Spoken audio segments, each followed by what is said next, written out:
ക്ലാസ്സിൽ പഠിച്ചത് നീതീകരിക്കപ്പെട്ട് നീതിമാനായി തീർന്ന വ്യക്തിയുടെ ജീവിതത്തിൽ പാപം വന്നാൽ ആ പാപം അവനെ എങ്ങനെ ബാധിക്കുമെന്ന്, പ്രത്യേകിച്ച് നീതിയുടെ ശരിയായ ബോധ്യമില്ലാത്ത, നീതിബോധം വളർന്ന് നീതിയുടെ കവചമാകാത്ത ഒരു വ്യക്തിയിൽ പാപം വന്നാൽ ആ പാപം അവന്റെ മനസാക്ഷിയെ ബാധിച്ച് മലിനമാക്കും. അവന്റെ അകത്ത് സ്വയം കുറ്റാരോപണം ആരംഭിക്കും. അവന് കുറ്റബോധമുള്ള ഒരു മനസാക്ഷിയും ഹൃദയമുണ്ടാകും. അതുകൊണ്ട് തന്നെ അവന്റെ അകത്തുള്ള ദൈവസമാധാനം നഷ്ടപ്പെട്ടു പോകും. അവനകത്ത് പരിശുദ്ധാത്മാവിന്റെ നിറവുണ്ടാകത്തില്ല. അവന്റെ ഹൃദയത്തിലുള്ള ആത്മനിറവ് നഷ്ടമാകുകയും അവന്റെ ആത്മാവിൽ വസിക്കുന്ന പരിശുദ്ധാത്മാവുമായുള്ള കൂട്ടായ്മ ബന്ധം വിച്ഛേദിക്കപ്പെടുകയും അതിന്റെ വേദപുസ്തകം മരണമെന്ന്, ആത്മീയ മരണമെന്ന് പറയുകയും ചെയ്യുന്നു. അങ്ങനെ ആത്മനിറവ് നഷ്ടപ്പെട്ട വ്യക്തിയുടെ അകത്ത് ഭയമുണ്ടാകും. ദൈവത്തോട് അടുത്തു വരുവാൻ ഒരു തരം ഭയമുണ്ടാകും. ഓക്കെ, ആ ഭയം അവനുണ്ടാകുമ്പോൾ ദൈവത്തോട് അടുക്കുവാനുള്ള പ്രാഗൽഭ്യം നഷ്ടപ്പെട്ടു പോകും. അവൻ എല്ലായ്പ്പോഴും അയോഗ്യനായി തന്നെ കാണാൻ തുടങ്ങും. ആ കുറ്റം വിധി, തന്നെ കുറ്റം വിധിക്കുന്ന കുറ്റം വിധി എല്ലായ്പ്പോഴും അകത്തുണ്ടാകും. അങ്ങനെ അവൻ ക്രമേണ ബലഹീനനായി തീർന്നു. ഇപ്പോൾ അവൻ ആത്മയുദ്ധത്തിൽ ബലഹീനനായി തീർന്നു. പിശാചിന്റെ തന്ത്രങ്ങളെ എതിർക്കുവാൻ അവനിപ്പോൾ എന്തില്ല? ശക്തിയില്ല. മാത്രമല്ല, ദൈവത്തിന്റെ മുമ്പിൽ പോലും ശരിയാവണ്ണം പ്രാഗൽഭ്യത്തോടെ വരുവാനോ അവന് കഴിയത്തില്ല. അങ്ങനെ സ്വർഗത്തിലുള്ള പിതാവുമായുള്ള ഇന്റിമസി അവൻ നഷ്ടപ്പെട്ടു പോവുകയും പിശാച് എല്ലായ്പ്പോഴും ദൈവത്തിന്റെ മുമ്പാകെ അവനെ കുറ്റം വിധിക്കാൻ തുടങ്ങുകയും ചെയ്യും. ഇത്രയും കാര്യങ്ങൾ പാപത്തിൽ വീണ ഒരു വ്യക്തിയുടെ അകത്ത് സംഭവിക്കും. ഇത്രയും അറിവ് നിങ്ങൾക്കുണ്ടാകണം. എന്നാൽ ഇനി വചനം എന്താ പറയുന്നത്? പാപം വന്നാൽ നാം എന്തു ചെയ്യണമെന്ന് തിരുവചനം കൽപ്പിച്ചിട്ടുണ്ട്. ഞാൻ നിങ്ങളെ എബ്രായ ലേഖനത്തിൽ നിന്നുമാണ് ആ വാക്യങ്ങൾ കാണിക്കാൻ വേണ്ടി പോകുന്നത്. എബ്രായ ലേഖനം 4-ാം അധ്യായം അതിന്റെ 14 തുടങ്ങി 16 വരെയുള്ള വാക്യങ്ങളാണ്. ഞാൻ ആദ്യം 16-ാം വാക്യം വായിക്കും. Book of Hebrews chapter 4 verse 16. അതുകൊണ്ട് കരുണ ലഭിപ്പാനും തത്സമയത്ത് സഹായത്തിനുള്ള കൃപ പ്രാപിപ്പാനുമായി നാം ധൈര്യത്തോടെ കൃപാസനത്തിന് അടുത്തു ചെല്ലുക. നോക്കി, അതുകൊണ്ട് കരുണ ലഭിപ്പാനും തത്സമയത്ത് സഹായത്തിനുള്ള കൃപ പ്രാപിപ്പാനുമായി നാം ധൈര്യത്തോടെ കൃപാസനത്തിന് അടുത്ത് ചെല്ലുക. ഈ വാക്യത്തിന്റെ അർത്ഥം നാം പഠിക്കണമെങ്കിൽ 1-ാം അധ്യായം തുടങ്ങി പറഞ്ഞിരിക്കുന്ന ആത്മീയ സന്ദേശം നിങ്ങൾ തിരിച്ചറിഞ്ഞിരിക്കണം. എബ്രായ ലേഖനത്തെ കുറിച്ച് 1-2 വാചകങ്ങൾ ഞാൻ പറയേണ്ട ആവശ്യമുണ്ട്. എബ്രായ ലേഖനം എന്ന് പറഞ്ഞാൽ വേദപുസ്തകത്തിലെ മറ്റ് 65 പുസ്തകങ്ങളുടെ സംഗ്രഹമാണ്. വേദപുസ്തകത്തിലെ മറ്റ് 65 പുസ്തകങ്ങളിൽ രേഖപ്പെടുത്തിയിരിക്കുന്ന ദൈവിക സന്ദേശങ്ങളുടെ രത്നചുരുക്കമാണ് എബ്രായ ലേഖനം. ഉൽപ്പത്തി തുടങ്ങി വെളിപ്പാട് വരെയുള്ള സന്ദേശം മുഴുവൻ എവിടെയുണ്ട്? ഈ പുസ്തകത്തിനകത്തുണ്ട്. വളരെ മനോഹരമായ പുസ്തകമാണ് എബ്രായ ലേഖനം. റോമാ ലേഖനം പൂർണ്ണ സുവിശേഷമാണ്. ഓക്കെ, 5-ാമത്തെ സുവിശേഷമാണ് ഏത്? റോമാലേഖനം. റോമാലേഖനത്തിലാണ് ദൈവം നമുക്ക് വേണ്ടി ക്രിസ്തുവിന്റെ ക്രൂശ് വഴി നിവർത്തിച്ച ആ വീണ്ടെടുപ്പിന്റെ സുവിശേഷം വളരെ ക്രമമായി സ്റ്റെപ്പ് ബൈ സ്റ്റെപ്പായി ഡീറ്റെയിലായി എഴുതി വച്ചിരിക്കുന്നത്. അത് വായിച്ച് പഠിക്കേണ്ടത് വളരെ അത്യാവശ്യമാണ്. എന്നാൽ എബ്രായ ലേഖനം അങ്ങനല്ല. ദൈവത്തിന്റെ സന്ദേശം മുഴുവനും എവിടെയുണ്ട്? ഈ ബുക്കിനകത്തുണ്ട്. റോമാലേഖനം പൂർണ്ണ സുവിശേഷമാണ്. ക്രൂശിൽ നമുക്ക് വേണ്ടി എന്ത് ചെയ്തു അതിന്റെ ഒരു വിവരണമാണ്. പക്ഷെ എബ്രായലേഖനമല്ല, ഉൽപ്പത്തി തുടങ്ങി വെളിപ്പാട് വരെ ദൈവം മനുഷ്യവർഗത്തോട് പറഞ്ഞുകൊണ്ടിരുന്ന സന്ദേശത്തിന്റെ ചുരുക്കമാണ്. അതുകൊണ്ട് ഈ പുസ്തകത്തിന് വലിയ പ്രാധാന്യമുണ്ട്. എത്രത്തോളം ഇത് വായിക്കാമോ, എന്ത് ചെയ്യണം, അത്രത്തോളം ഈ പുസ്തകം വായിക്കണം.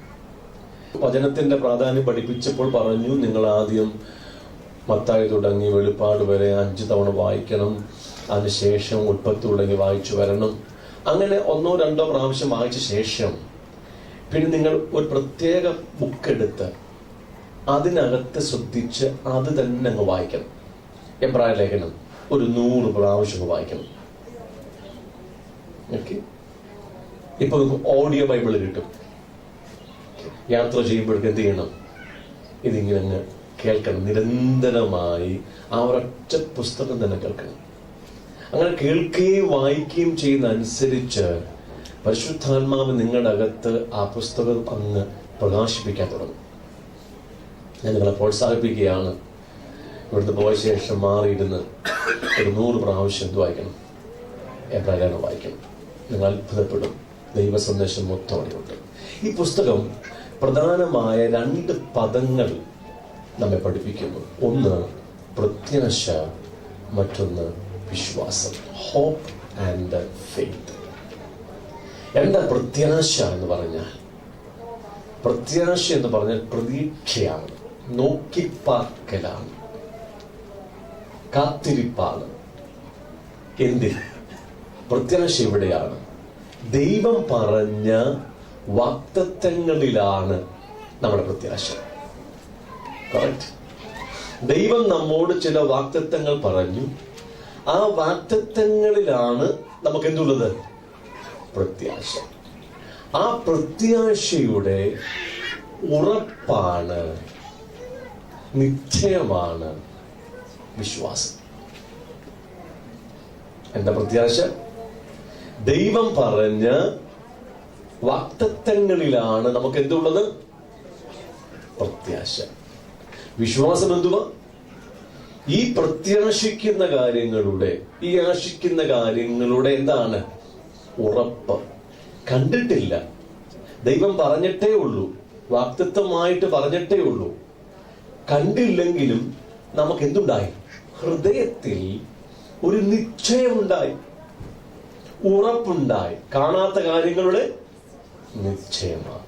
അപ്പം പ്രത്യാശയുടെയും വിശ്വാസത്തിന്റെ അർത്ഥം മനസ്സിലായോ? പ്രത്യാശ എന്ന് പറഞ്ഞാൽ ദൈവത്തിന്റെ വാഗ്ദത്തങ്ങളിലാണ്. ആ പ്രത്യാശയുടെ വാഗ്ദത്തങ്ങളുടെ ഉറപ്പും നിശ്ചയവുമാണെന്ത്? വിശ്വാസം. ഈ പുസ്തകം മുഴുവനും ഈ കാര്യമാണ് പറഞ്ഞിരിക്കുന്നത്. ഇനി എന്താ വാഗ്ദത്തം? ദൈവം തന്ന വാഗ്ദത്തം എന്തുവാ?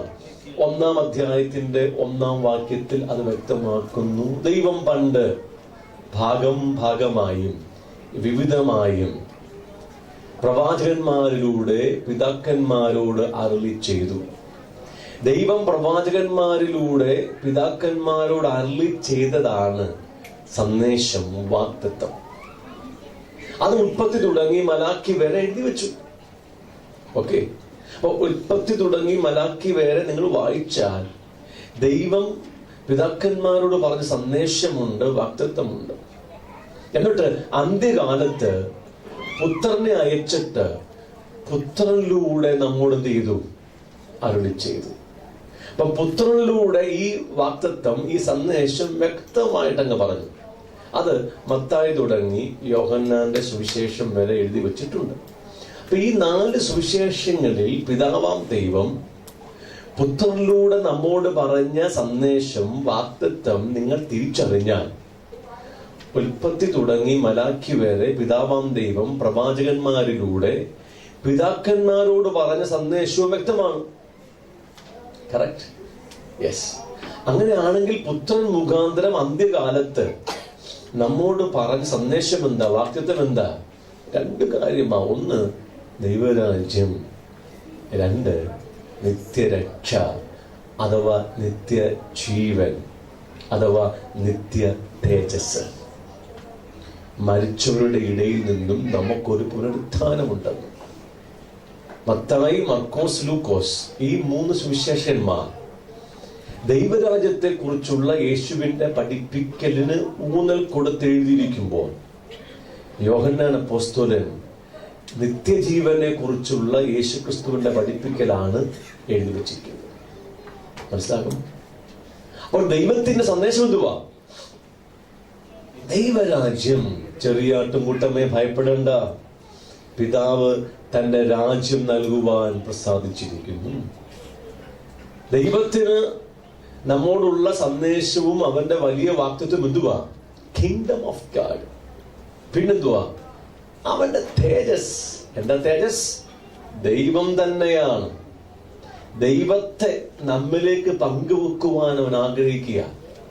അവന്റെ ജീവനാലും തേജസ്സിനാലും അവൻ നമ്മിൽ നിറയാൻ വേണ്ടി ആഗ്രഹിക്കുക. പാപമോചനം തുടങ്ങി ശരീരത്തെ വീണ്ടെടുത്ത് തേജസ്കരിക്കുന്നത് വരെയുള്ള കാര്യങ്ങളെ കുറിച്ചാണ് അതിനർത്ഥം. രക്ഷ, ഇത്ര വലിയ രക്ഷ, ശരീരത്തിന്റെ വീണ്ടെടുപ്പ്, തേജസ്കരണം എന്നൊക്കെ പറയും. മനസ്സിലാകുമോ? ഇതാണ് നമ്മുടെ പ്രത്യാശ. എന്താ പ്രത്യാശ? വാഗ്ദത്തങ്ങളുടെ മേലാണ്. എന്താണ് വാഗ്ദത്തം? നിത്യരാജ്യവും നിത്യമായ തേജസ്സുമാണ്. അത് നമ്മൾ കേട്ടു, കണ്ടോ? ഇല്ല. പക്ഷെ എന്ത് വന്നു? നമ്മുടെ അകത്തൊരു ഉറപ്പ് വന്നു, ഒരു നിശ്ചയം വന്നു. അതാണ് നമ്മുടെ വിശ്വാസം. അതിനെക്കുറിച്ചാണ് ഈ പുസ്തകം ഇങ്ങോട്ട് പറഞ്ഞു തുടങ്ങുന്നത്. പ്രത്യാശയും വിശ്വാസം, ദൈവരാജ്യവും ദൈവത്തിന്റെ തേജസ്സും. അത് നൽകാൻ വേണ്ടി യേശു ഭൂമിയിൽ വന്നു. അവൻ നമുക്ക് സമമായ ജഡത്തിൽ ജീവിച്ചു. അവൻ ഈ ഭൂമിയിൽ പരീക്ഷിക്കപ്പെട്ടു. അവൻ കഷ്ടം അനുഭവിച്ചു. പക്ഷേ അവൻ എന്ത് ചെയ്തില്ല? പാപം ചെയ്തില്ല. അവൻ പാപത്തെയും മരണത്തെയും ഒക്കെ ജയിച്ചു.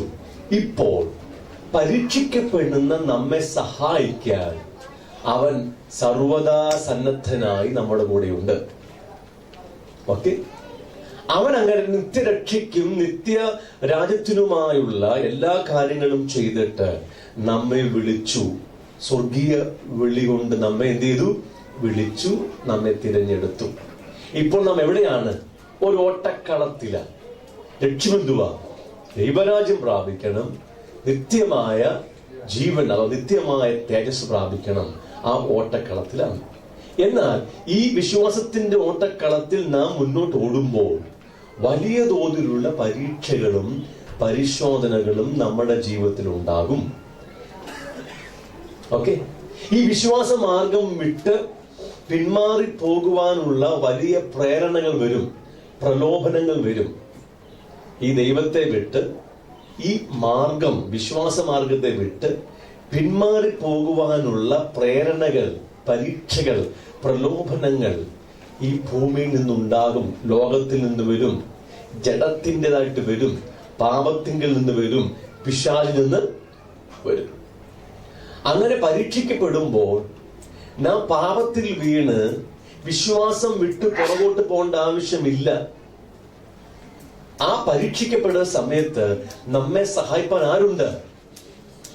സ്വയം പരീക്ഷ അനുഭവിച്ച്, ഭൂമിയിൽ കഷ്ടം അനുഭവിച്ച്, പരീക്ഷയും പരിശോധനയും ജയിച്ച യേശുക്രിസ്തു എന്ന മഹാപുരോഹിതൻ നമുക്ക് വേണ്ടി ഉണ്ട്. അവർ പറയുന്നു, നമ്മെപ്പോലെ ഇസ്രായേൽ ജനത്തെയും ദൈവം ഒരു സുവാർത്ത കൊടുത്ത് വിളിച്ചതാണ്. നമ്മെപ്പോലെ ഒരു സുവിശേഷം കേട്ടവരാണ് ആര്? ഇസ്രായേൽ ജനം. എന്താണ് സുവിശേഷം? കനാൻ നാട് വാഗ്ദത്തമായി കൊടുക്കുമെന്നായിരുന്നു. അവർ കനാൻ നാടിലേക്ക് പ്രവേശിക്കാൻ വേണ്ടി എത്തി. എന്നാൽ അതിന്റെ അടുത്തെത്തിക്കഴിഞ്ഞപ്പോൾ ദൈവം പറഞ്ഞ വിശ്വാസത്തിന്റെ വചനങ്ങൾ അവർക്ക് ഉറപ്പായി വന്നില്ല. കേട്ട വചനം അവർക്ക് വിശ്വാസമായി പരിണമിച്ചില്ല. അവരുടെ ഒറ്റുനോക്കാൻ പോയ സഹോദരങ്ങൾ പറഞ്ഞു, ദേശം നല്ലതാണെങ്കിലും അവിടെ വലിയ മല്ലന്മാരുണ്ട്, അവർ നമ്മൾ എന്ത് ചെയ്യും? കൊന്നുകളയും. നമുക്ക് ദേശമൊന്നും കൈവശമാക്കാൻ പറ്റത്തില്ല. ദൈവം പറഞ്ഞു, നിങ്ങൾ പൊക്കോ, നിങ്ങൾക്ക് ദേശം ലഭിച്ചിരിക്കുകയാണ്. നിങ്ങൾ നിമിത്തമുള്ള ഭീതി എവിടെ കിടക്കുക? ജനത്തിന്റെ മേലെന്ന് പറഞ്ഞപ്പോൾ ദൈവം പറഞ്ഞ വാക്കുകൾ അവർക്ക് വിശ്വാസമായി വന്നില്ല. അവരെന്ത് ചെയ്തു? ദൈവത്തിൽ നിന്നും പിന്മാറി, അല്ല അവിശ്വാസത്താൽ എന്ത് ചെയ്തു? അവര് പിറകോട്ട് പോയത് കൊണ്ട് ദൈവം അവരെ കൈവിട്ട് കളഞ്ഞു. അങ്ങനെ ആ ഇസ്രായേൽ ജനം മുഴുവനും 2 പേരൊഴികെ മരുഭൂമിയിൽ മരിച്ചു വീണു. എന്താ? കേട്ട വചനം അവർക്ക് വിശ്വാസമായി പരിണമിച്ചില്ല. അവിശ്വാസമുള്ള ദുഷ്ടഹൃദയം ഉണ്ടായിട്ട് അവർ ജീവനുള്ള ദൈവത്തെ എന്ത് ചെയ്തു? തള്ളിക്കളഞ്ഞു. പറഞ്ഞു, ഞങ്ങൾ മടങ്ങി എങ്ങോട്ട് പോകുക? മിസ്രൈമിലേക്ക് പോവുക, ലോകത്തിലേക്ക് മടങ്ങി പോവുക. അതുപോലെ നാമും ഒരു സുവർത്തമാനം കേട്ടവരാണ്, ഒരു വാഗ്ദത്തം പ്രാപിച്ചവരാണ്. നമ്മുടെ വാഗ്ദത്തം എന്തുവാ? കനാൻ നാടല്ല, പിന്നെന്താണ്?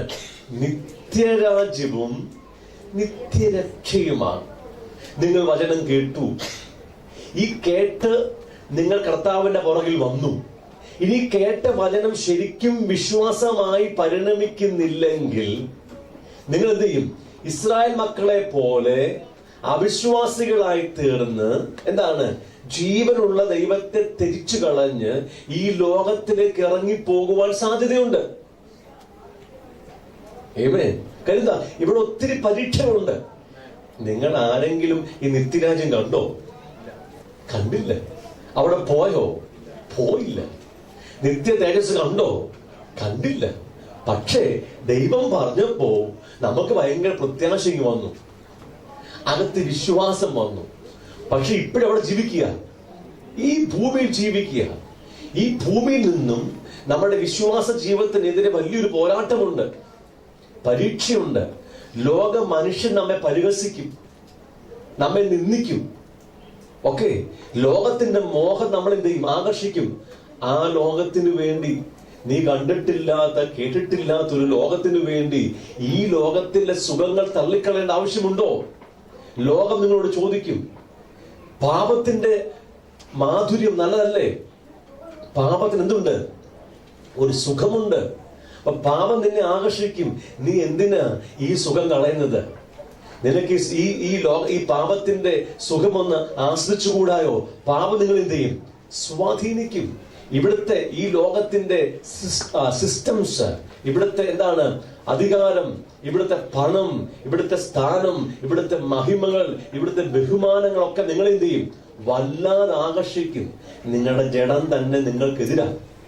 ഇങ്ങനെ 4 ചുറ്റും ശത്രുക്കൾ ഉള്ളപ്പോൾ വിശ്വാസത്തിന്റെ പോർക്കളത്തിൽ ഓട്ടമോടുവാൻ അത്ര എളുപ്പമുള്ള കാര്യമല്ല. പ്രലോഭനങ്ങൾ ഏറെയാണ്, പരീക്ഷകൾ ഏറെയാണ്. അങ്ങനെ പ്രലോഭനങ്ങളും പരീക്ഷകളും വരുമ്പോൾ നിങ്ങൾ ഈ വിശ്വാസ മാർഗം വിട്ട്, ഈ പ്രത്യാശയും വിശ്വാസവും വിട്ട് പുറകോട്ട് പോകേണ്ട ആവശ്യമില്ല. പരീക്ഷിക്കപ്പെടുമ്പോൾ പരീക്ഷയിൽ നിങ്ങളെ സഹായിക്കുവാൻ യേശുവെന്ന മഹാപുരോഹിതനുണ്ട്. അതാണ് 14-ാം വാക്യത്തിൽ.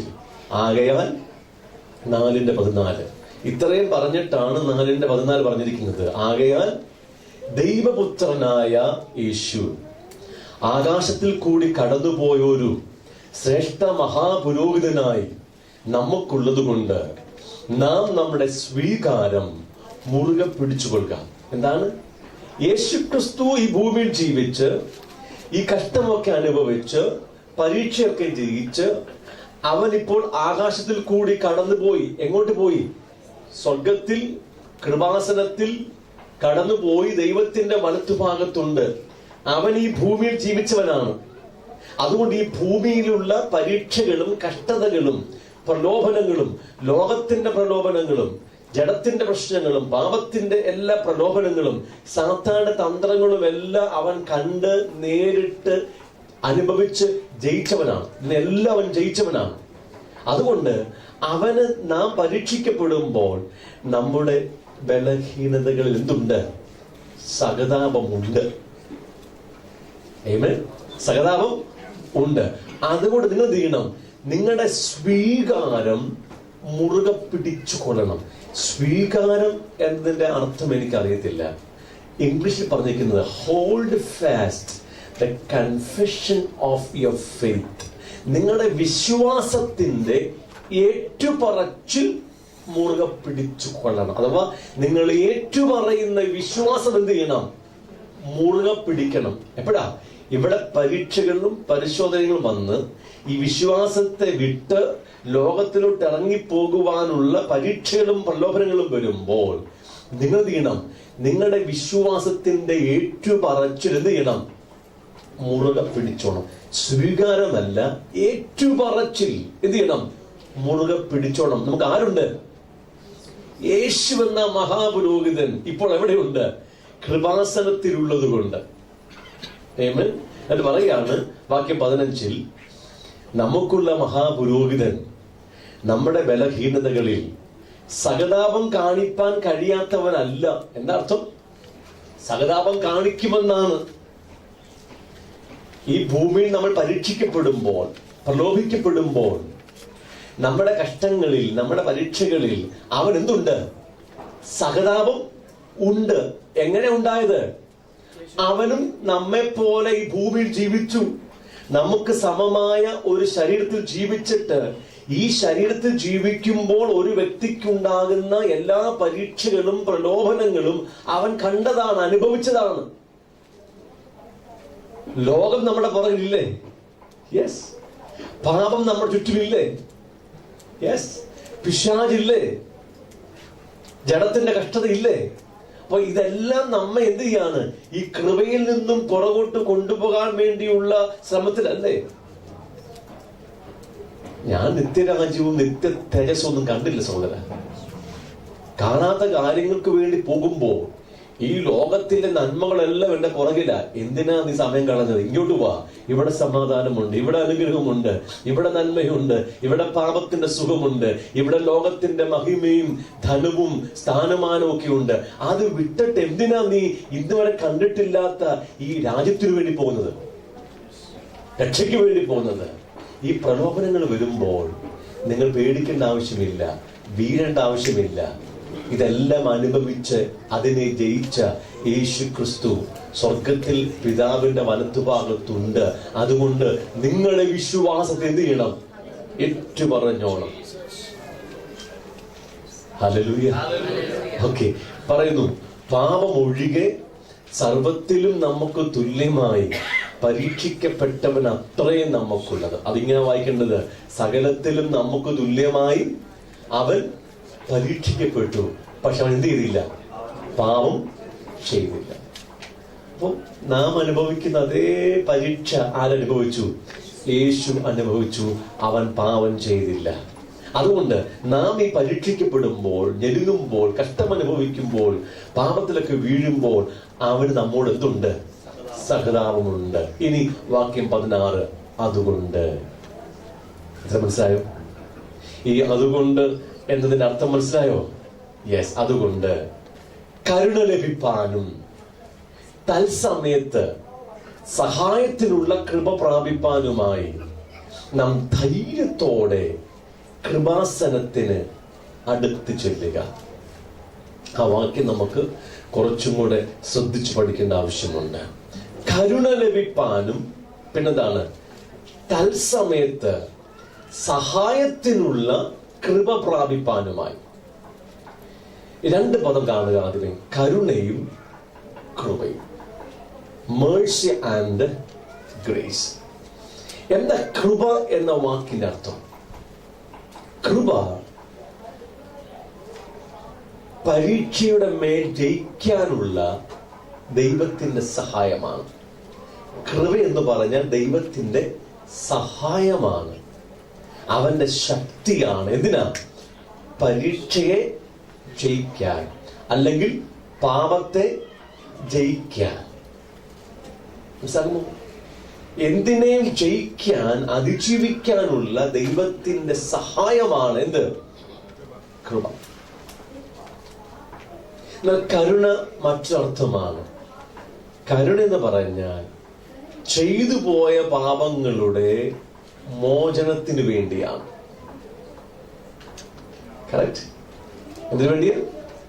ചെയ്തു പോയ പാപങ്ങളുടെ മോചനത്തിന് വേണ്ടി നമുക്ക് വേണ്ടത് കരുണയാണ്, മേഴ്സിയാണ്. ഈ ഇന്ത്യൻ സുപ്രീം കോടതി ഒരു കുറ്റവാളിയെ വധശിക്ഷയ്ക്ക് വിധിച്ചു. ഓക്കെ, ഇനി അവന് ഒരു ചാൻസ് ഉണ്ട്. ഇന്ത്യയുടെ പ്രസിഡന്റിന്റെ ദയ ലഭിച്ചാൽ, കരുണ ലഭിച്ചാൽ, മേഴ്സി ലഭിച്ചാൽ അവന് വധശിക്ഷയിൽ നിന്നും എന്ത് ചെയ്യാം? മോചനം കിട്ടും. കണ്ടോ, അവിടെ പ്രസിഡന്റിന്റെ കൃപയെന്നല്ല പറയുന്നത്, പ്രസിഡൻഷ്യൽ മേഴ്സിയാണ്. മേഴ്സിയാ, കരുണയാ. ചെയ്തു പോയ പാപങ്ങളുടെ മോചനത്തിനാണ് എന്ത്? കരുണ. കൃപ എന്തിനു വേണ്ടിയാ? പാപം ചെയ്യാതിരിക്കാനുള്ള ദൈവശക്തിയാണ്, ദൈവസഹായമാണ്. മനസ്സിലാകുമോ? പരീക്ഷയെ ജയിക്കാനുള്ള ദൈവത്തിന്റെ സഹായമാണ് എന്ത്? കൃപ. വ്യക്തമാകുന്നുണ്ടോ? യെസ്. ഇനി പറഞ്ഞു വരാം. നമ്മൾ വിശ്വാസത്തിന്റെ ഓട്ടക്കളത്തിലാണ്, നിത്യതയെ ലാക്കാക്കി പോയിക്കൊണ്ടിരിക്കുക. നമുക്ക് മുമ്പിൽ ലക്ഷ്യമുണ്ട്, ദൈവരാജ്യവും ദൈവത്തിന്റെ തേജസ്സുമാണ്. ഈ വിശ്വാസത്തിന്റെ ഓട്ടക്കളത്തിൽ നിന്നും, നമ്മുടെ ലക്ഷ്യത്തിൽ നിന്നും നമ്മെ പുറകോട്ട് കൊണ്ടുപോകുവാൻ ഇവിടെ ഒത്തിരി പരീക്ഷകളും പ്രലോഭനങ്ങളും ഉണ്ട്. പാപത്തിന്റെയും ലോകത്തിന്റെയും ജഡത്തിന്റെയും പിശാചിന്റെയും ഇതെല്ലാം കൂടെ ചേർന്നുള്ള പരീക്ഷകളും പ്രലോഭനമുണ്ട്. ഇങ്ങനെ പരീക്ഷിക്കപ്പെടുമ്പോൾ, പ്രലോഭിപ്പിക്കപ്പെടുമ്പോൾ നിങ്ങൾ പാപത്തിൽ വീണു പോകേണ്ട ആവശ്യമില്ല. പരീക്ഷിക്കപ്പെടുന്ന സമയത്ത് തന്നെ ധൈര്യത്തോടെ എവിടെ വരണം? കൃപാസനത്തിൽ വരണം. പാപം ചെയ്തില്ല, പാപത്തിൽ വീഴുവാൻ സാധ്യത വന്നു, പരീക്ഷിക്കപ്പെട്ടു, പ്രലോഭിപ്പിക്കപ്പെട്ടു. ആ സമയത്ത് നിങ്ങളങ്ങ് പാപത്തിൽ വീഴേണ്ട ആവശ്യമൊന്നുമില്ല. തൽസമയത്ത്, വാക്കണ്ടോ, തൽസമയത്ത് ധൈര്യത്തോടെ അവിടെ വരണം. കൃപാസനത്തിൽ വന്നിട്ട് ദൈവത്തോട് എന്ത് ചോദിക്കണം? കൃപ ചോദിക്കണം. കർത്താവേ, ഞാൻ ഇപ്പോൾ വീണു പോകും, ഞാൻ ഇപ്പോൾ പ്രലോഭനത്തിലാണ്, പരീക്ഷിക്കപ്പെടുകയാണ്, എന്നെ സഹായിക്കണമെന്ന് നിങ്ങൾ വായു തുറന്ന് ദൈവത്തോട് കൃപ ചോദിച്ചാൽ, ഞാൻ പറയുന്നു, നിങ്ങൾ ആ പാപത്തിൽ വീഴത്തില്ല, നിങ്ങൾ ആ പരീക്ഷയിൽ വീണ് പോകത്തില്ല. ആ സമയത്ത് തന്നെ ദൈവശക്തി നിങ്ങളിലേക്ക് വരും, ദൈവ സഹായം വരും, ദൈവ കൃപ വരും. നിങ്ങൾ പരീക്ഷ ജയിക്കും. നിങ്ങൾ ഇന്നു മുതൽ ഇതൊന്ന് പരീക്ഷിച്ചു നോക്കണം. നിങ്ങൾ റോഡേ പോകുമ്പോൾ, വഴിയെ നടന്നു പോകുമ്പോൾ, ബസ്സിലായിരുന്നപ്പോഴാണ് ഒരു പ്രലോഭനം വന്നത്, ഒരു പരീക്ഷ വന്നത്. അത് നിങ്ങൾ സ്വീകരിച്ച് പാപം ചെയ്യേണ്ട ആവശ്യമൊന്നുമില്ല. ആ സമയത്ത് വായി തുറന്ന് എവിടെയായിരുന്നാലും, കർത്താവെ എന്നെ സഹായിക്കണമേ, ഞാൻ ഈ പരീക്ഷയിലാണ്, പാപത്തിൽ വീണുപോകും, എന്നെ സഹായിക്കണമെന്നൊന്ന് പറഞ്ഞാൽ അടുത്ത സെക്കൻഡിൽ നിങ്ങൾ ഈ പുറത്തു വരും, പാപത്തിൽ വീഴത്തില്ല. ദൈവം എന്ത് തരും? കൃപ തരും, കൃപ തരും. നിങ്ങൾ എന്തൊട്ടൊന്ന് പരീക്ഷിച്ചു നോക്കണം. തത്സമയത്ത്, തത്സമയം എപ്പോഴാ? എപ്പോൾ പരീക്ഷിക്കപ്പെടുന്നുവോ അപ്പോൾ ആ തത്സമയം എന്ത് ചെയ്യണം? എവിടെ വരണം? കൃപാസനത്തിൽ വന്ന്, ധൈര്യത്തോടെ വന്ന് നിങ്ങൾ വാദം സംസാരിച്ചാൽ ദൈവം ചെയ്യും, കൃപ തരും. നിങ്ങൾ പരീക്ഷയിൽ അകപ്പെടുത്തില്ല, പാപം ചെയ്യത്തില്ല. എന്നാൽ പരീക്ഷിക്കപ്പെട്ടപ്പോ കൃപാസനത്തിൽ തത്സമയത്ത് വന്ന് ദൈവത്തിന്റെ കൃപ പ്രാപിക്കാൻ പറ്റിയൊന്നുമില്ല. നാം എന്ത് ചെയ്തു? അങ്ങ് പാപത്തിൽ വീണു, പരീക്ഷ ജയിച്ചില്ല. എന്ത് ചെയ്തു? പാപത്തിൽ അങ്ങ് വീണു. ആ പാപത്തിൽ വീണപ്പോ ഇനി കുറ്റബോധം സ്വീകരിച്ച്, മനസാക്ഷി മലിനമായി കുറ്റബോധം സ്വീകരിച്ച് ദൈവകൃപയിൽ നിന്നും പുറകോട്ട് പോകേണ്ട ആവശ്യമില്ല. തത്സമയത്ത് ധൈര്യത്തോടെ അവിടെ വരണം, കൃപാസനത്തിൽ വരണം. എപ്പോഴാ? പാപത്തിൽ വീണപ്പോൾ. എപ്പോഴാ വരേണ്ടത്? തത്സമയത്ത് വന്നിട്ട് പാപം ഏറ്റു പറഞ്ഞ് ക്ഷമ ചോദിക്കണം, ദൈവത്തിന്റെ കരുണ ചോദിക്കണം. കരുണ, മേഴ്സി എന്തിനു വേണ്ടിയാ? കഴിഞ്ഞ പാപങ്ങളുടെ മോചനത്തിന് വേണ്ടിയാ. നിങ്ങൾ പാപത്തിൽ വീഴേണ്ട ആവശ്യമൊന്നുമില്ലായിരുന്നു. കൃപ ചോദിച്ചായിരുന്നെങ്കിൽ അവൻ കൃപ തന്നേനെ. നാം കൃപ ചോദിച്ചില്ല, പാപത്തിൽ വീണു. ഇനി പാപം നമ്മുടെ മനസാക്ഷിയെ ബാധിച്ച് മലിനപ്പെടുത്തി കുറ്റബോധത്തിലായി നാം ദൈവകൃപയിൽ നിന്നും പുറകോട്ട് പോകേണ്ട ആവശ്യമൊന്നുമില്ല. പാപത്തിൽ വീണെങ്കിലും എവിടെ വരണം? ധൈര്യത്തോടെ, പദം കണ്ടോ, ധൈര്യത്തോടെ കൃപാസനത്തിൽ വന്ന്, എപ്പോഴാ? തത്സമയത്ത് വന്ന് കരുണ ചോദിച്ച് പാപക്ഷമ പ്രാപിച്ചോണം. അതാണ് കരുണയുടെ കൃപയുടെ അർത്ഥം. ഇത്ര മനസ്സിലാകുമോ? യെസ്. ഇനി അവിടുത്തെ പദം തത്സമയത്ത് കൃപാസനത്തിൽ ധൈര്യത്തോടെ വരണമെന്ന. എന്തുവാ ഈ കൃപാസനം? ആ കൃപാസനത്തെ കുറിച്ച് പഠിച്ചെങ്കിൽ മാത്രമേ നമുക്കിതിന്റെ ഗൗരവം തിരിച്ചറിയാൻ പറ്റത്തുള്ളൂ. പഴയ ഉടമ്പടി കാലത്ത് ദൈവം മോശ മുഖാന്തരം തന്റെ തേജസ് ഇറങ്ങി വന്ന് വസിക്കാൻ വേണ്ടി ആലയം പണിയാൻ പറഞ്ഞു. അതിന്റെ പേരാണ് സമാഗമന കൂടാരം. ഓക്കെ, ആ സമാഗമന കൂടാരത്തിന്റെ ഏറ്റവും അന്തർമന്ദിരത്തിലുള്ള അതിവിശുദ്ധ മന്ദിരത്തിൽ ഉള്ള ഒരു ഉപകരണമാണ് എന്ത്? കൃപാസനം. എന്നെ കേട്ടാണ് നിങ്ങൾ. ഈ ആലയത്തിന് പ്രധാനമായ 3 ഭാഗങ്ങളുണ്ട്. ഏറ്റവും പുറത്തുള്ളതിന് ഔട്ടർ കോർട്ട്, പ്രാകാരം എന്ന് പറയും. അതിന്റെ അകത്തുള്ള മന്ദിരത്തിന് വിശുദ്ധ മന്ദിരം എന്ന് പറയും. അതിന്റെയും അകത്തുള്ള മന്ദിരത്തിന് എന്തു പറയും? അതിവിശുദ്ധ മന്ദിരം എന്ന് പറയും.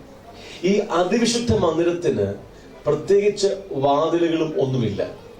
വിശുദ്ധ മന്ദിരത്തിനും അതിവിശുദ്ധ മന്ദിരത്തിനും തമ്മിൽ വളരെ കട്ടിയേറിയ ഒരു തിരശീല കൊണ്ട്, കർട്ടൻ കൊണ്ട് വേർതിരിച്ചിരിക്കാം.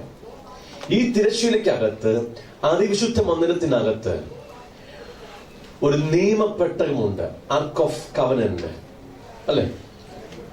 ഈ നിയമപ്പെട്ടകത്തിന്റെ മുകൾ ഭാഗം 2 വശത്തു നിന്നും 2 കെറൂബുകളാൽ മൂടപ്പെട്ടിരിക്കുകയാണ്.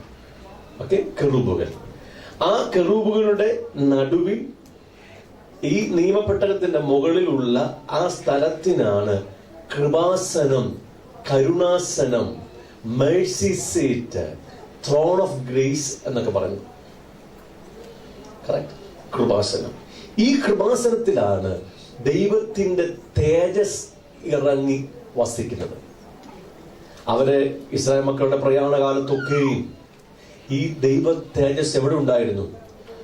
ഈ കൃപാസനത്തിന്റെ മുകളിൽ ഉണ്ടായിരുന്നു. ഭൂമിയിലുള്ള ദൈവത്തിന്റെ സിംഹാസനമാണ് ഇത്, കൃപാസനം. ഈ ആലയം പണിതിരിക്കുന്നത് സ്വർഗത്തിലുള്ള ആലയത്തിന്റെ പ്രതിരൂപമായിട്ടാണ്. ഓക്കെ, സ്വർഗത്തിൽ ഇതുപോലെന്തുണ്ട്? ആലയമുണ്ട്, കൃപാസനമുണ്ട്, മേഴ്സി സീറ്റ് ഉണ്ട്. ആ സ്വർഗത്തിലുള്ള ദൈവത്തിന്റെ സിംഹാസനമാണ്, അവന്റെ സ്ഥലമാണ്. അതുപോലെ ഭൂമിയിൽ തന്റെ ജനത്തിന്റെ നടുവിൽ ദൈവം വസിച്ചപ്പോൾ കൃപാസനം ഉണ്ടായിരുന്നു, കരുണാസനം ഉണ്ടായിരുന്നു, മേഴ്സി സീറ്റ് ഉണ്ടായിരുന്നു. അവിടെയാണ് അവന്റെ മഹിമ വസിച്ചത്. ഇനി ഒരു വ്യക്തിക്കും ഈ കൃപാസനത്തിന്റെ മുമ്പിലേക്ക് വരുവാൻ അനുവാദമില്ല. സാധാരണ ജനങ്ങൾക്ക് ഏറ്റവും പുറത്തുള്ള പ്രാകാരത്തിൽ വന്ന് അവിടെ നിന്ന് യാഗം കഴിച്ചിട്ട് മടങ്ങിപ്പോകാം. സാധാരണക്കാരായ പുരോഹിതന്മാർക്ക് വിശുദ്ധ മന്ദിരത്തിനകത്ത് വന്ന് അവിടെ എന്ത് ചെയ്യാം? ശുശ്രൂഷയൊക്കെ ചെയ്യാം. പക്ഷേ തിരശ്ശീലയ്ക്ക് പിമ്പിലുള്ള അതിവിശുദ്ധ മന്ദിരത്തിലേക്ക്, കൃപാസനത്തിലേക്ക് കടക്കുവാൻ ഒരൊറ്റ വ്യക്തിക്കും അധികാരമില്ല. കടന്നാൽ അവനവിടെ മരിച്ചു വീഴും. എന്താ കാരണം? തേജോമയനായ ദൈവം അവിടെയുണ്ട്, അവന്റെ തേജസ് അവിടെയുണ്ട്. പാപിയായ ഒരു മനുഷ്യൻ അവിടെ കടന്നു വന്നാൽ അവനെന്ത് ചെയ്യും? തത്സമയം അവിടെ മരിച്ചു വീഴും. എന്നാൽ വർഷത്തിലൊരിക്കൽ ഇസ്രായേൽ മക്കൾ 12 ഗോത്രങ്ങൾക്കും ഒരു മഹാപാപ പരിഹാര ദിനമുണ്ട്, ദ ഗ്രേറ്റ് അറ്റോൺമെന്റ് ഡേ എന്ന് പറഞ്ഞു. ഓക്കെ, ഈ മഹാപാപ പരിഹാര ദിനത്തിൽ മഹാപുരോഹിതന് മാത്രം ഈ കൃപാസനത്തിന്റെ മുമ്പിൽ വരുവാൻ ദൈവം അനുവാദം കൊടുത്തിട്ടുണ്ട്. പക്ഷേ അതിന് മുമ്പ് ചില പ്രത്യേകമായ ശുദ്ധീകരണ പരിപാടിയിലൂടെ ഈ പുരോഹിതൻ കടന്നു പോകേണ്ടതാണ്. ഈ ഗ്രേറ്റ് അറ്റോൺമെന്റ് ഡേക്ക് ദിവസങ്ങൾക്ക് മുമ്പ്, എന്റെ ഓർമ്മ ശരിയാണെങ്കിൽ 7 ദിവസമാണെന്ന് തോന്നുന്നു, അദ്ദേഹം തന്റെ കുടുംബത്തെ വിട്ട്, തന്റെ ഭാര്യയും മക്കളെയും വിട്ട് ഈ ആലയത്തിനകത്ത് താമസിക്കും. ഓക്കെ. എന്നിട്ട് മോശയുടെ ന്യായപ്രമാണം പറഞ്ഞിരിക്കുന്ന എല്ലാ തരത്തിലുമുള്ള ശുദ്ധീകരണ കാര്യപരിപാടിയിലൂടെ അദ്ദേഹം പൊക്കോണ്ടിരിക്കും. തന്റെ ഓർമ്മയിലുള്ള എല്ലാ പാപങ്ങളും ഇത് ചെയ്യും. അദ്ദേഹം ഏറ്റുപറഞ്ഞ് അനുദപിച്ചുകൊണ്ടിരിക്കും. അങ്ങനെ ശുദ്ധീകരണം പ്രാപിച്ചുകൊണ്ടിരിക്കും. മോശയുടെ ഗ്രന്ഥത്തിൽ പറഞ്ഞിരിക്കുന്ന എല്ലാ തരത്തിലുമുള്ള അനുതാപങ്ങളും ശുദ്ധീകരണ കാര്യപരിപാടിയും അദ്ദേഹം ചെയ്തുകൊണ്ടിരിക്കും. അവസാനം ഈ ദിവസമെത്തി. ആദ്യം അദ്ദേഹം തന്റെ പാപങ്ങളുടെ മോചനത്തിനു വേണ്ടി പ്രായശ്ചിത്തമായി ഒരു മൃഗത്തെ യാഗമർപ്പിച്ചിട്ട് അതിന്റെ രക്തം ഒരു പാത്രത്തിലെടുത്ത് മറുകയിൽ സുഗന്ധ ധൂപവർഗവുമായിട്ട് അദ്ദേഹം കൃപാസനത്തിന്റെ മുമ്പിലുള്ള തിരശ്ശീലയുടെ അടുത്ത് വന്നിട്ട് ഈ തിരശ്ശീല നീക്കം ചെയ്ത് കൃപാസനത്തിലേക്ക് പ്രവേശിക്കും. എന്നാൽ കൃപാസനം കാണും മുമ്പ്, അവരുടെ ദൈവത്തിന്റെ മഹിമയിലേക്ക് നോക്കും മുമ്പ് അദ്ദേഹം തന്റെ കയ്യിലുള്ള ധൂപവർഗം പുകച്ച് മേഘം പോലത്തെ പുക അവിടെ ഉണ്ടാക്കും. ഇതിന് വാതായനങ്ങൾ ഇല്ലാത്തത് കൊണ്ട് ഈ പുക വെളിയിൽ പോകത്തില്ല. ഈ പുക നിറഞ്ഞ് മേഘം പോലെ പുകയുണ്ടായി ഈ കൃപാസനത്തെ മൂടും. അതിനുശേഷം അദ്ദേഹം തന്റെ പാപങ്ങളുടെ പ്രായശ്ചിത്തത്തിന് വേണ്ടി കഴിച്ച മൃഗത്തിന്റെ യാഗരക്തം ഈ കൃപാസനത്തിന്റെ മുകളിലും മുമ്പിലുമായി 7 പ്രാവശ്യം വീതം തളിക്കും. എന്നിട്ട് അദ്ദേഹം മടങ്ങി വന്ന് ജനത്തിന്റെ പാപത്തിനു വേണ്ടി പ്രായശ്ചിത്തത്തിനായിട്ട് മറ്റൊരു മൃഗത്തെ എന്ത് ചെയ്യും? യാഗമർപ്പിച്ച് അതിന്റെ യാഗരക്തവുമായി പഴയതുപോലെ ഇവിടെ വരും. കൃപാസനത്തിൽ വന്നിട്ട് എന്ത് ചെയ്യും? അവിടെ രക്തം തളിക്കും. ഈ 2 പ്രാവശ്യവും ഇദ്ദേഹം കൃപാസനത്തിൽ വരുന്നത് ഭയന്നും വിറച്ചുമാണ്. മരണഭീതിയോടെയാണ് അദ്ദേഹം ദൈവത്തിന്റെ സന്നിധിയിൽ വരുന്നത്. എന്താ കാരണം? ക്ഷമിച്ചിട്ടില്ലാത്ത, അഥവാ താൻ ഏറ്റുപറഞ്ഞിട്ടില്ലാത്ത, അനുദപിച്ചിട്ടില്ലാത്ത ഒരു പാപമെങ്കിലും തന്റെ ജീവിതത്തിൽ ഉണ്ടെങ്കിൽ ദൈവകൃപാസനത്തിൽ അദ്ദേഹം മരിച്ചു വീണിരിക്കും. യഹൂദന്മാരുടെ പാരമ്പര്യം പറയുന്നത് ഈ മഹാപുരോഹിതൻ അകത്തേക്ക് പോകുമ്പോൾ അദ്ദേഹത്തിന്റെ അരയിലോ കാലിലോ നീളമുള്ള ഒരു ചരട് കെട്ടിയാണ് വിടുന്നത്. അദ്ദേഹത്തിന്റെ അങ്കിയുടെ താഴെ മണികൾ ഉണ്ടാകും. ഈ മണിനാദം നിലച്ചാൽ, അല്പം കഴിയുമ്പോൾ ഇത് നിലച്ചാൽ, ഇദ്ദേഹം മടങ്ങി വരുന്നില്ലെങ്കിൽ അവർക്ക് മനസ്സിലായി ഇദ്ദേഹം എന്ത് ചെയ്തു? മരിച്ചു വീണു. ആ ശവശരീരം എടുക്കാൻ പോലും ഒരു വ്യക്തിക്ക് അകത്ത് കടക്കാൻ അനുവാദമില്ല. കടന്നാൽ അവനും മരിച്ചു വീഴും. എന്താ? അതിപരിശുദ്ധനായ ദൈവത്തിന്റെ സന്നിധിയിൽ പാപി വന്നാൽ അവൻ ആ ക്ഷണത്തിൽ മരിച്ചു വീണിരിക്കും. അങ്ങനെ അബദ്ധവശാൽ ഇദ്ദേഹം മരിച്ചു പോയാൽ എന്ത് ചെയ്യണം? ഈ ചരടിൽ പിടിച്ചു മാത്രമേ അദ്ദേഹത്തിന്റെ ഡെഡ് ബോഡി വെളിയിൽ എടുക്കാൻ പറ്റുകയുള്ളൂ. അത്ര ഭയാനകമായിരുന്നു പഴയ ഉടമ്പടിയിൽ കൃപാസനമെന്നോ കരുണാസനമെന്നോ ഒക്കെ പറയുമ്പോൾ. ഒരു പാപിക്കും എന്തില്ല? അവിടെ പ്രവേശനമില്ല. എന്നാൽ യേശു കർത്താവ് കാൽവരി ക്രൂശിൽ മാനവജാതിയുടെ പാപത്തെ വഹിച്ച് പാപമാക്കപ്പെട്ട് പാപത്തിന്റെ ന്യായവിധി അനുഭവിച്ച് തന്റെ ജീവൻ പിതാവിന് കൊടുത്തപ്പോൾ സ്വർഗത്തിലെ പിതാവാൻ ദൈവം ഈ മന്ദിരത്തിൽ കൃപാസനത്തിന്റെ മുമ്പിലുള്ള തിരശ്ശീല മുകൾ തൊട്ട് അടിവരെ എന്ത് ചെയ്തു? 2ആയിട്ട് അങ്ങ് കീറിക്കളഞ്ഞു. എന്നിട്ട് കൃപാസനത്തിലേക്കുള്ള വഴി സകലർക്കുമായി തുറന്നു കൊടുത്തു. ശ്രദ്ധിച്ചേ, ഇവിടെ മഹാപുരോഹിതൻ ഈ രക്തവുമായിട്ട് കൃപാസനത്തിൽ ചെന്നിട്ട് രക്തം ആർക്കാ കൊടുക്കുന്നത്? ദൈവത്തിനാ കൊടുക്കുന്നത്. എന്താ അതിന്റെ അർത്ഥം? എന്തിനാണ് ദൈവത്തിന് രക്തം കൊടുക്കുന്നത്? ഇത്രയേ ഉള്ളൂ. പാപിയായ മനുഷ്യൻ മരിക്കണം, മരണം മാത്രമേ അവിടെ ഉള്ളൂ, പ്രതിവിധി. പക്ഷേ ദൈവം ഒരു വിടുതലിന്റെ മാർഗം വെച്ചിരിക്കുകയാണ്. ഈ മരിക്കേണ്ട മനുഷ്യന്റെ ജീവന് പകരം മറ്റൊരു ജീവൻ മറുവിലയായി പകരമായി ദൈവത്തിന് കൊടുത്താൽ ഇവനെ എന്ത് ചെയ്യാം? മരണത്തിൽ നിന്നും മോചിക്കാം. പഴയ ഉടമ്പടിയിൽ മൃഗങ്ങളുടെ രക്തം അഥവാ മൃഗങ്ങളുടെ ജീവൻ മനുഷ്യന്റെ ജീവന് പകരമായി ദൈവത്തിന് കൊടുക്കുന്ന ഒരു ക്രമീകരണം ദൈവം വെക്കുകയാണ്. എന്തിനു വേണ്ടിയാ?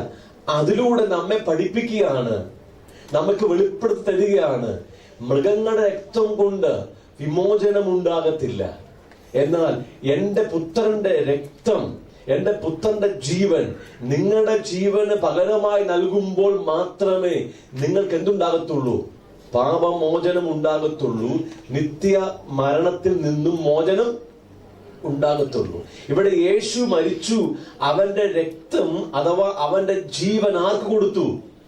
പിതാവിന് കൊടുത്തപ്പോൾ ദൈവത്തിന്റെ നീതി അവിടെ തൃപ്തമാക്കപ്പെട്ടു. അല്പം കൂടെ നീതിയെക്കുറിച്ച് അവിടെ പറയേണ്ട ആവശ്യമുണ്ട്. ദൈവം നീതിമാനായ ന്യായാധിപനാണ്. അവന്റെ നീതിക്കൊത്തവണ്ണം അവൻ പാപത്തെയും പാപിയെയും ന്യായം വിധിച്ചേ പറ്റൂ. ഉദാഹരണമായിട്ട്, ഞാനൊരു കോടതിയിലെ ന്യായാധിപനാണ്. എന്റെ മകൻ വലിയ ഒരു കുറ്റം ചെയ്തു, രാജ്യദ്രോഹ കുറ്റം ചെയ്തു. ആ കേസ് എന്റെ മുമ്പാകെ വന്നിരിക്കുക. ഞാൻ നീതിമാനായ ന്യായാധിപനാണ്, അപ്പോൾ തന്നെ ഞാൻ പിതാവാണ്. ഞാൻ നീതിമാനായ ന്യായാധിപനായതുകൊണ്ട് എന്റെ മകന്റെ കുറ്റത്തിന് തക്ക ശിക്ഷ ഞാൻ കൊടുത്തേ പറ്റുകയുള്ളൂ. രാജ്യത്തിന് നഷ്ടമുണ്ടാക്കിയത് കൊണ്ട് ഒരു വലിയ പെനാൽറ്റി കോടതി അവനെ വിധിച്ചു. ഓക്കെ, ഒരു 15 കോടി രൂപ അവൻ രാജ്യത്തിന് നഷ്ടപരിഹാരം കൊടുക്കണമെന്ന് കോടതി വിധിച്ചു. ഞാൻ നീതിമാനായ ന്യായാധിപനായതുകൊണ്ട് എന്റെ മകനെ ആദരിക്കാൻ പറ്റത്തില്ല, ഞാൻ അവനെ ന്യായം വിധിച്ചു. എന്നിട്ട് ഞാൻ തന്നെ ഇറങ്ങി വന്ന് ഈ 15 കോടി രൂപ എന്ത് ചെയ്തു? എന്റെ മകനു വേണ്ടി കെട്ടിവെച്ചു. ഞാൻ സ്നേഹമുള്ള അപ്പനായതുകൊണ്ട് അവന് വേണ്ടി ആ പണം ഞാൻ കൊടുക്കുക. ഇതാ ദൈവം ചെയ്തത്. മനസ്സിലാകുമോ? ദൈവം നീതിമാനായ ന്യായാധിപനായതുകൊണ്ട് പാപം ചെയ്ത എല്ലാ മനുഷ്യനെ ശിക്ഷിച്ചേ പറ്റൂ. അതെന്താണ്? മരണമാണ്, അവന്റെ ജീവനാണ് എടുക്കേണ്ടത്. പക്ഷേ അവൻ സ്നേഹവാനായ പിതാവാം ദൈവമായതുകൊണ്ട് അവൻ തന്നെ ഭൂമിയിലേക്ക് ഇറങ്ങി വന്നു. അഥവാ പുത്രൻ ഭൂമിയിലേക്ക് വന്നിട്ട് പുത്രന്റെ ജീവൻ, രക്തം നമ്മുടെ ജീവന് പകരമായി പിതാവാം ദൈവത്തിന് കൊടുത്തിട്ട് നമ്മെ എന്ത് ചെയ്തു? നിത്യമായ മരണത്തിൽ നിന്നും വിലയ്ക്കു വാങ്ങി. അങ്ങനെ പുത്രൻ ജീവൻ കൊടുത്ത സമയത്ത് എന്ത് ചെയ്തു? കൃപാസനത്തിന്റെ മുമ്പിലുള്ള തിരശ്ശീല ദൈവം തന്നെ എന്ത് ചെയ്തു? അങ്ങ് നീക്കം ചെയ്തിട്ട് കൃപാസനത്തിലേക്കുള്ള വഴി അങ്ങ് തുറന്നു. ഇനി ഏത് വ്യക്തിക്കും ധൈര്യത്തോടെ തത്സമയത്ത് എവിടെ വരാം? കൃപാസനത്തിൽ വരാം. ശ്രദ്ധിച്ചേ, പഴയ ഉടമ്പടിയിൽ ഒരു പാപമുള്ളപ്പോൾ അവൻ അകത്തു വന്നാൽ മരിച്ചു വീഴുമെങ്കിൽ, പുതിയ ഉടമ്പടിയിൽ പാപമുള്ളപ്പോൾ പാപവുമായിട്ട് കൃപാസനത്തിൽ വരുവാൻ ദൈവം വഴി തുറന്നു വെച്ചിരിക്കുക. പോരാ, മനസ്സിലായില്ല? പഴയ ഉടമ്പടിയിൽ പാപമുള്ള മഹാപുരോഹിതൻ തന്റെ പാപത്തോടു കൂടി കൃപാസനത്തിൽ വന്നാൽ മരിച്ചു വീഴുമെങ്കിൽ, പുതിയ ഉടമ്പടിയിൽ നമ്മുടെ ജീവിതത്തിൽ കുറവുള്ളപ്പോൾ, ബലഹീനതയുള്ളപ്പോൾ, പാപമുള്ളപ്പോൾ ആ പാപവുമായിട്ട് എവിടെ വരാൻ അനുവാദമുണ്ട്? കൃപാസനത്തിൽ വരണം. എങ്ങനെ വരണം? ധൈര്യത്തോടെ വരണം. നിങ്ങൾ ഈ ആത്മീയ സത്യങ്ങൾ അറിയുന്നില്ലെങ്കിൽ ദൈവം ക്രൂശിൽ ഒരുക്കി വെച്ചിരിക്കുന്ന രക്ഷയുടെ നന്മകൾ പൂർണ്ണമായിട്ട് നിങ്ങൾക്ക് അനുഭവിക്കാൻ പറ്റത്തില്ല.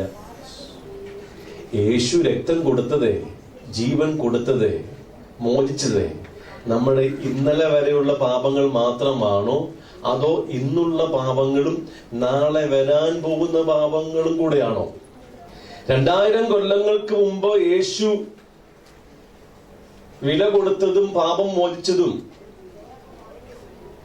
നമ്മുടെ പാപം കൂടെയാണോ? അതെ. അതെപ്പം വരെയുള്ള പാപങ്ങളാ? ലോകത്തിന്റെ സകല ലോകത്തിന്റെ പാപമല്ലേ? ഇന്നുള്ളതും നാളെയുള്ളതും ഇനി നാളെ ജനിക്കാൻ പോകുന്ന തലമുറയുടെ പാപങ്ങളും കൂടെ അല്ലേ വഹിച്ചത്?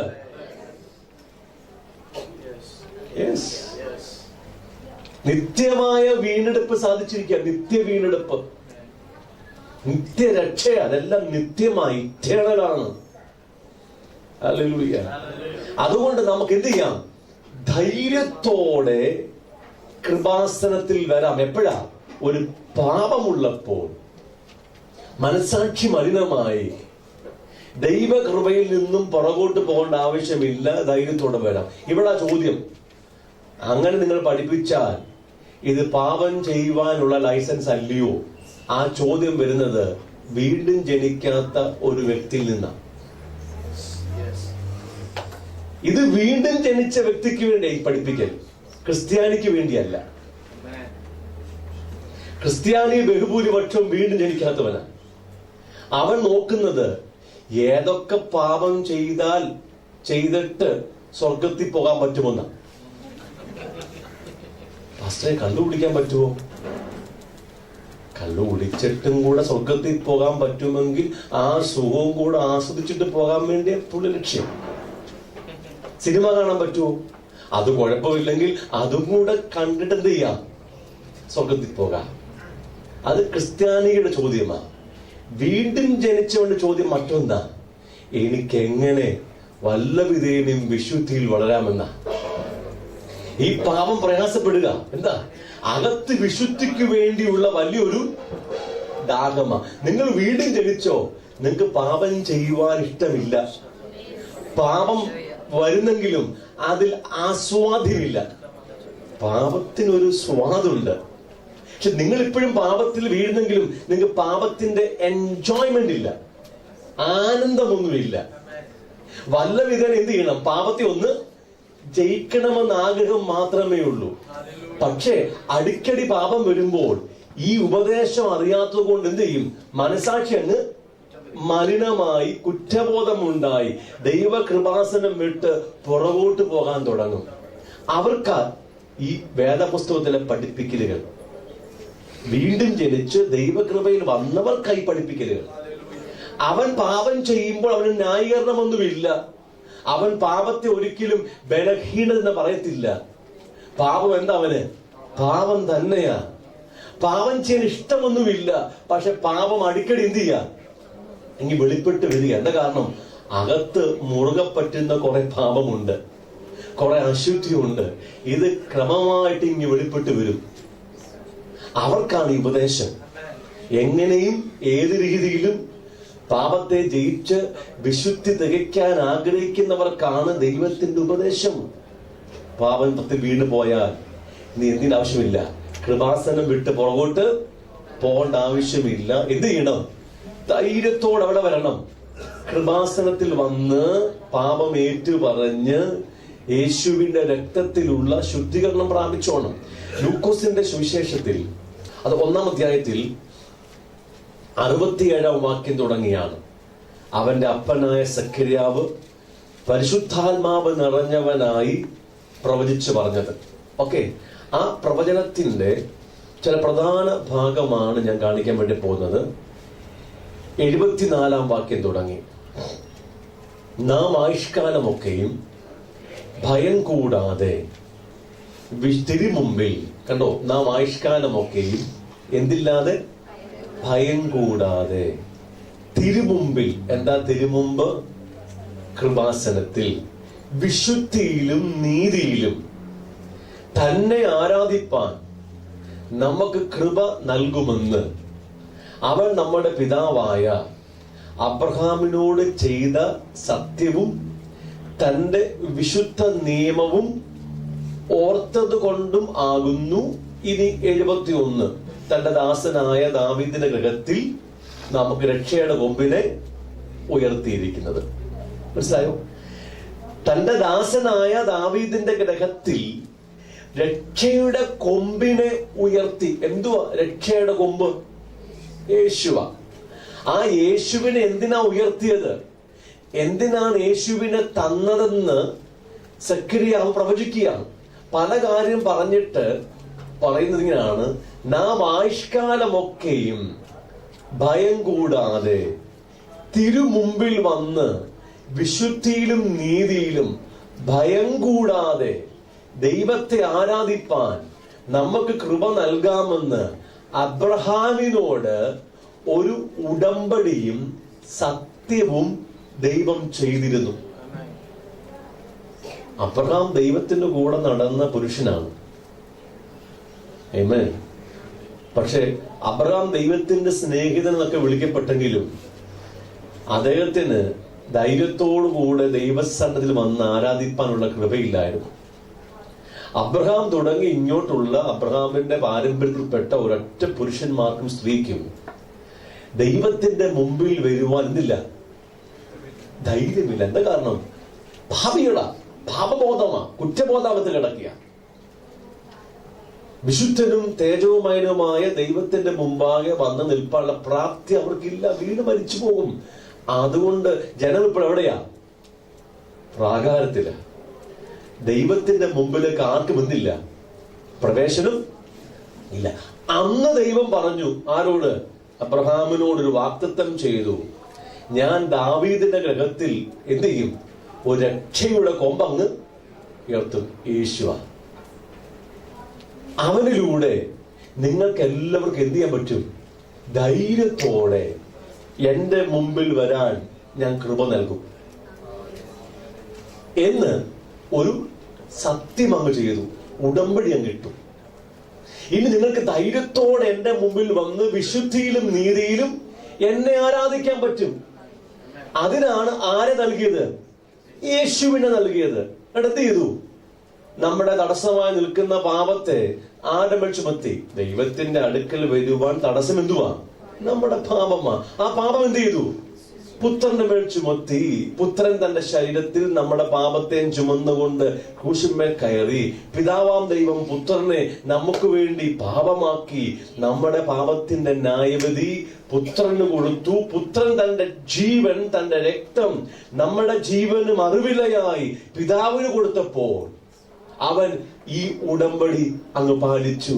തിരശ്ശീല അങ്ങ് കീറിക്കളഞ്ഞിട്ട് നമ്മെ ധൈര്യത്തോടുകൂടെ കൃപാസനത്തിൽ വരുവാനുള്ള കൃപ നൽകി. മനസ്സിലായോ? കൃപാസന അർത്ഥം കരുണാസനം. ഹല്ലേലൂയ. പഴയ ഉടമ്പടി പാപമുള്ളപ്പോൾ ആർക്കും അവിടെ കടക്കാൻ പറ്റത്തില്ല. എന്നാൽ പുതിയ ഉടമ്പടി യേശു തന്റെ ജീവൻ കൊടുത്തത് കൊണ്ട് ഏത് സമയത്തും ധൈര്യത്തോടെ തത്സമയത്ത് കരുണ പ്രാപിപ്പാൻ, കൃപ പ്രാപിപ്പാൻ നമുക്ക് ധൈര്യത്തോടെ കൃപാസനത്തിൽ വരുവാൻ അവൻ കൃപ നൽകിയിരിക്കുക. അപ്പോൾ പാപം വന്നാൽ പാപം ഏറ്റു പറയേണ്ടത് എപ്പോഴാ? തത്സമയത്താ. പാപവുമായി മുന്നോട്ട് ജീവിക്കുവാൻ നമുക്ക് അനുവാദമില്ലെന്നാ പറഞ്ഞത്. ഞാൻ പറഞ്ഞല്ലോ, നിങ്ങൾ ഒരു കത്തോലിക്ക വിശ്വാസിയാണെങ്കിൽ നിങ്ങളുടെ ട്രെയിനിങ് എന്തുവാ? വർഷത്തിൽ 3 പ്രാവശ്യം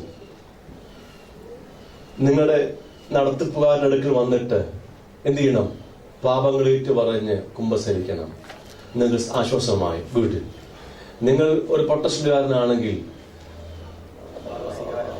പാപസ്വീകാര പ്രാർത്ഥന എല്ലാ ആഴ്ചയിലും അങ്ങ് വായിച്ചാൽ മതി, ചൊല്ലിയാൽ മതി. നിങ്ങൾ ഒരു വേർപെട്ട ആരാധനക്കാരൻ, പെന്തക്കോസ്തുകാരനാണെങ്കിൽ മാസത്തിൽ 1-2 പ്രാവശ്യം നടക്കുന്ന കർത്തൃമേശയുടെ മുമ്പാകെ വന്നെന്തിനാ മതി? പാവങ്ങളൊക്കെ അങ്ങ് ഏറ്റു പറഞ്ഞാൽ മതി. ഇതാണ് സാധാരണ ലെവൽ. ഇതിന് കുറച്ചും കൂടെ ആത്മീയനാണെങ്കിൽ എല്ലാ ഞായറാഴ്ചയും ആരാധനയ്ക്ക് മുമ്പ് ഇല്ലേ, പാപങ്ങളൊക്കെ ഒന്ന് ഏറ്റു പറഞ്ഞ് ഒന്ന് കഴുകൽ പ്രാപിച്ച് ഒന്ന് ക്രമത്തിൽ അങ്ങ് ആരാധിക്കും.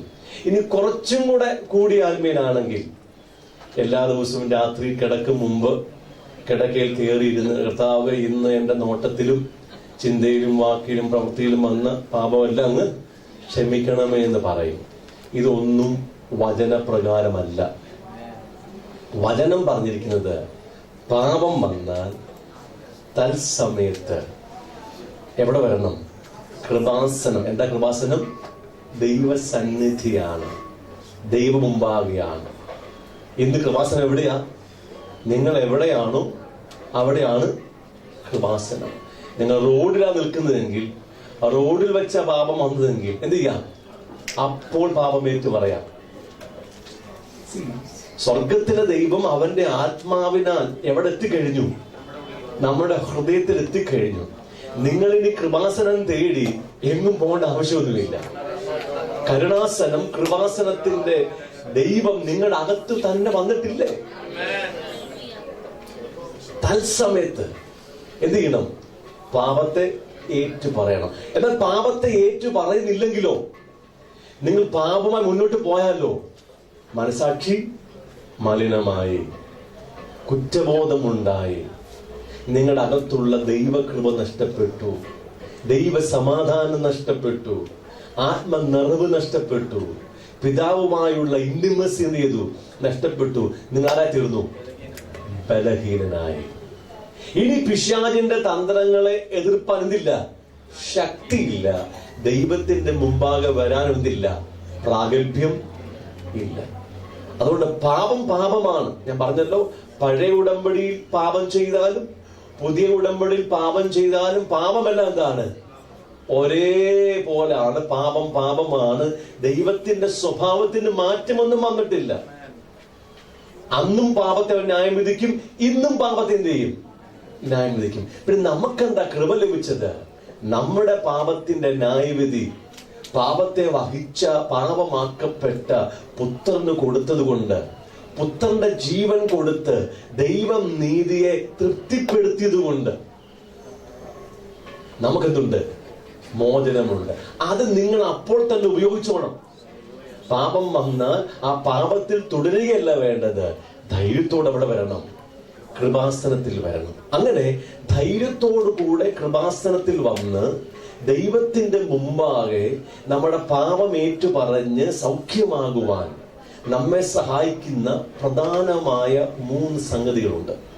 കൃപാസനത്തിൽ നമ്മെ ധൈര്യത്തോടെ കൊണ്ടുവന്ന് പാപങ്ങളൊക്കെ ഏറ്റു പറഞ്ഞ് നമ്മെ വിടുവിക്കുന്ന 3 വസ്തുതകളുണ്ട്.